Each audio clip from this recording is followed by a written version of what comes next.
one of them told him basically that, I know what you did yesterday. So Moses kind of got scared and realized that he was in some kind of trouble. And not only that, but Pharaoh heard of it. And in Exodus chapter 2, verse 15, when Pharaoh heard of this, he tried to kill Moses. But Moses fled from Pharaoh and went to live in Midian, where he sat down by a well. Now, a priest of Midian had 7 daughters, and they came to draw water and fill the troughs of water to water their father's flock. It says, a priest of Midian. Some versions say, the priest of Midian.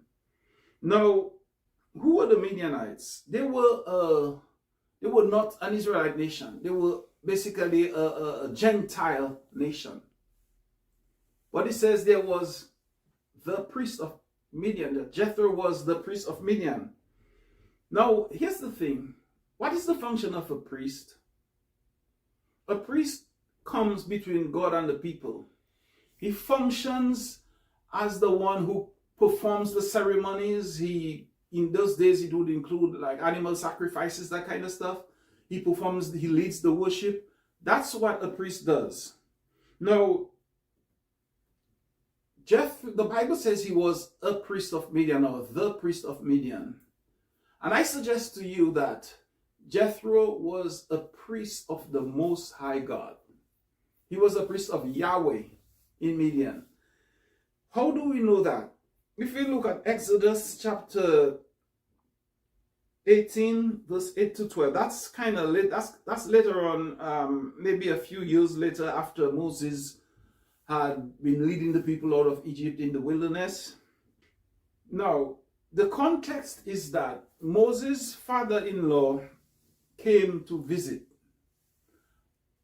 in the wilderness. He had, his couple of his grandkids with him, and it was like a family meeting again, because, his father-in-law. Verse 8 of Exodus chapter 18, Moses told his father-in-law about everything the Lord had done to Pharaoh and the Egyptians for Israel's sake, and about all the hardships they had met along the way, and how the Lord had saved them. Jethro was delighted to hear about all the good things that the Lord had done for Israel in rescuing them from the hands of the Egyptians. He said, "Praise be to the Lord who rescued you from the hand of the Egyptians and of Pharaoh, and who rescued the people from the hand of the Egyptians. Now I know that the Lord is greater than all other gods, for he did this to those who had treated Israel arrogantly." In verse 12 it says, "Then Jethro, Moses' father-in-law, brought a burnt offering and other sacrifices to God. And Aaron came with the elders of Israel to eat a meal with Moses' father-in-law in the presence of God." He offered sacrifices to Yahweh. He fellowshiped with the people of Yahweh. He confessed with his mouth that the Lord is the God above all gods. Jethro was a priest of the Most High God. And he was in Midian. That was his home. What that tells me is that God had a congregation in the Gentile nation of Midian. Now, when I grew up learning the Bible, it is a fact that the Bible is mostly the history of the Jewish people.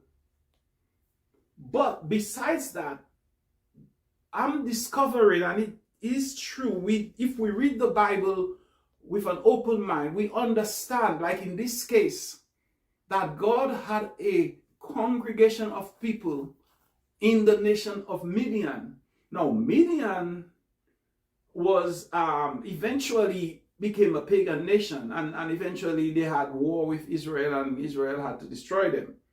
But Midian, at that time, at least there was a congregation of Gentiles worshiping Yahweh in Midian.